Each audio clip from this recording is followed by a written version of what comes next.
Ako po si Jodeline Sardenia, 40 years old. Nagkaroon po ako ng breast cancer stage 3C. Last 2022, inoperahan ako. Tapos bumalik po yung mga bukol ko, may tumubo ulit. Nagpaano ako sa doktor, kailangan ko ng chemotherapy. Ang required po sa akin, ang session 8 ng chemo. Ang ginagawa ko pa lang po, 4 session pa lang. Tapos nun, nakilala ko po itong Q Global. Ng, nag-take muna ako bago ako naging member. Tapos yun, na-try ko na itong Q Green. Dati wala ako talagang buhok man, wala akong buhok. Yung ngayon napansin ko, tumubo na yung buhok ko, ang ganda ng tubo ng buhok ko.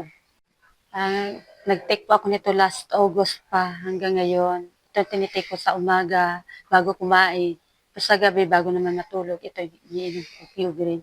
Kaya itong buhok ko wiglang, ito na, tumubo na siya dahil sa Q-Green.